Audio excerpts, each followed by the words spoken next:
Halo, perkenalkan semua, nama saya Kevin, saya dari Fuse Tangerang. Kali ini saya akan share tentang yang namanya Passion of Christ.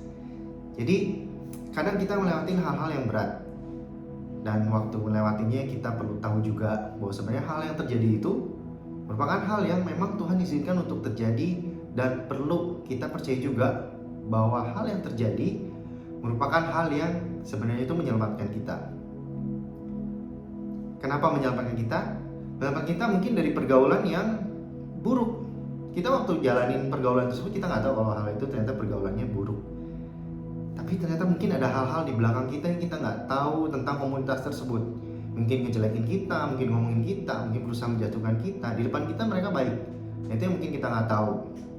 Nah, Tuhan dengan caranya menjauhkan kita dari komunitas tersebut atau dari pergaulan-pergaulan tersebut. Nggak cuma itu, mungkin dari pekerjaan. Kita pengen punya pekerjaan yang bagus, yang baik, yang sesuai dengan apa yang kita mau. Tapi ternyata nggak kita dapetin. Atau proyek-proyek besar yang kita pengen banget nih. Wah, kayaknya kalau dapet itu, wah pokoknya bergengsi banget lah. Tapi ternyata belum kita dapetin. Perlu kita ketahuin bahwa mungkin banyak hal yang perlu kita perbaiki. Mungkin dari segi skill, dari segi penerimaan tanggung jawab, dari mana kita bisa bertanggung jawab dengan hal-hal yang besar. Itu mungkin perlu kita latih dulu. Mungkin skill juga kita masih kurang, teman-teman. Jadi hal ini yang Tuhan berusaha menyelamatkan kita agar tidak terjerumus waktu kita mendapatkan proyek-proyek atau hal-hal tersebut yang kita inginkan. Dengan keyakinan ini kita juga perlu tahu dan sadar bahwa ada proses yang sebenarnya kita perlu lewatin untuk lebih siap lagi dengan berkat dari Tuhan yang lebih besar.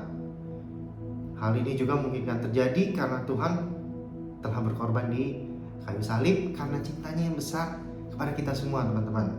Sehingga kita jauh dari maut dan kita dipersiapkan untuk bisa masuk ke dalam kerajaan Tuhan yang kekal.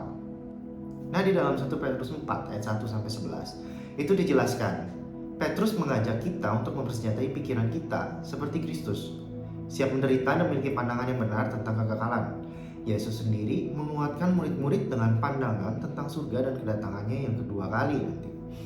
Kita juga adalah peziarah yang selalu siaga menanti kedatangan Kristus.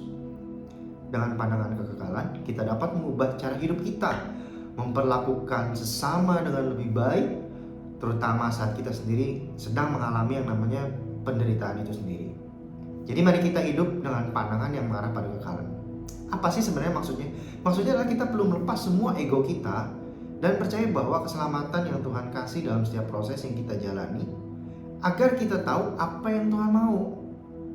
Berjalan di dalam rencananya.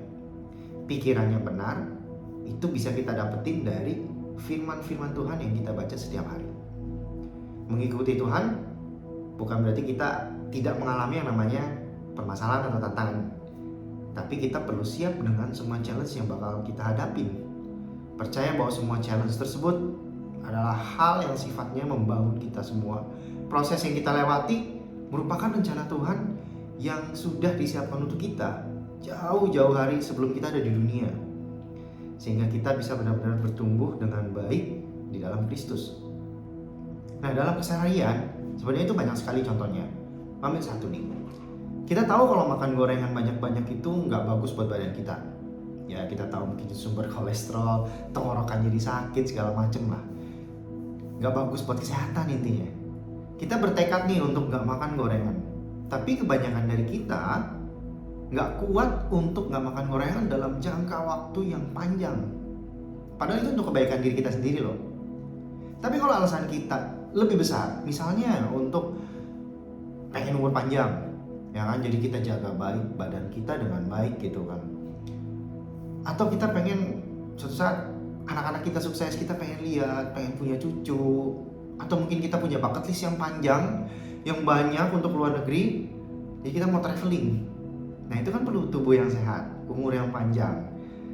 Jadi dengan alasan itu kita seharusnya pasti bisa melakukannya karena tujuannya jelas.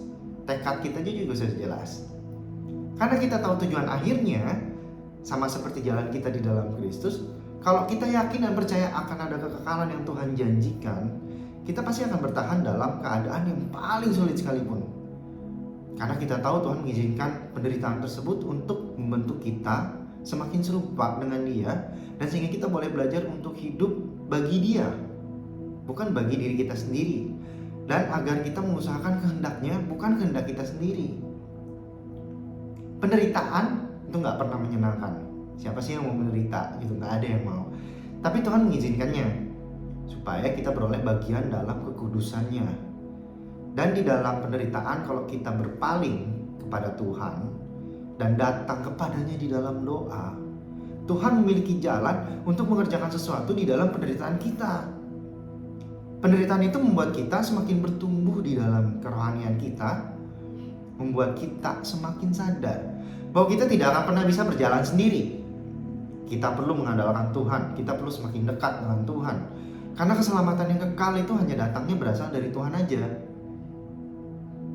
Contoh lain, ketika kita ingin lebih sabar, kita pengen punya kapasitas diri yang lebih baik dalam kehidupan kita, dalam pekerjaan.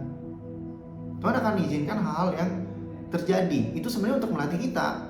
Contoh lain, ketika kita ingin lebih sabar misalkan, Tuhan akan tempatkan kita dalam situasi di mana kita dipaksa untuk menunggu. Atau kita minta, Tuhan saya mau belajar lebih kuat lagi dalam menghadapi kehidupan ini. Tuhan akan berikan hal-hal, akan izinkan hal-hal yang sulit untuk kita lewati, sehingga kita bisa belajar, kita bisa semakin dekat dengan Dia.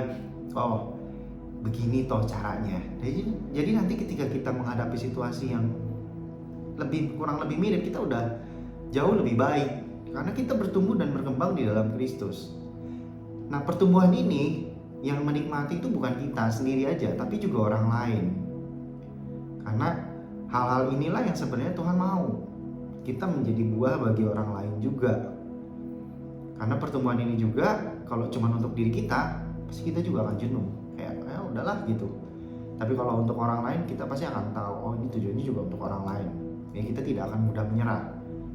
Karena kita juga tahu tujuan yang baik untuk orang-orang sekitar kita. Dan kita tahu ini juga yang sebenarnya Tuhan mau dari diri kita. Kita pasti akan terus melangkah mau segimana susah pun. Karena kita juga percaya gitu. Penuh challenge, penuh tantangan, penuh dengan air mata, kita pasti akan bisa lewatin. Dan kita tahu kalau Tuhan akan selalu menyertai dan menolong kita di setiap kapanpun, dan karenanya kita pasti bakal bertahan. Tuhan tidak akan pernah meninggalkan kita dalam situasi apapun. Itu perlu kita pahami. Tuhan ada terus di situ. Hal yang terjadi sekarang mungkin kita juga nggak ngerti. Ini apa sih? Kenapa sih seperti ini? Why? A lot of question, banyak pertanyaan dalam diri kita yang kenapa hal ini terjadi? Karena kita nggak ngerti. Tapi ketika kita udah melewati, kita jalanin prosesnya, kita percaya dengan Tuhan, suatu saat kita akan, oh iya ya, ternyata seperti ini. Ternyata dulu tuh tujuannya buat begini. Itu pasti kita akan paham. Jadi kita perlu memang percaya dengan prosesnya.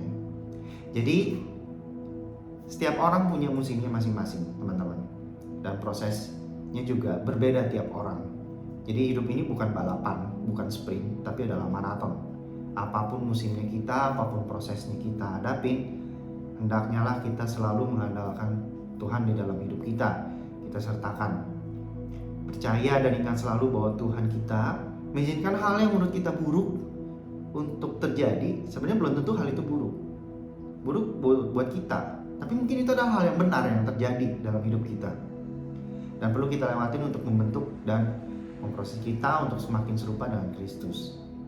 Dengan mengenalkan Tuhan, keselamatan itu selalu ada, teman-teman. Apapun prosesnya, penderitaannya seperti apa, dan penderitaan di dalam rencana Tuhan, dan belajar untuk terus datang kepadanya. Karena pada akhirnya cuma kita yang percaya dan melakukan kehendak-Nya lah yang memperoleh keselamatan yang abadi dan kekal dan selama-lamanya. Sekian dari saya. Terima kasih teman-teman. Tuhan berkati.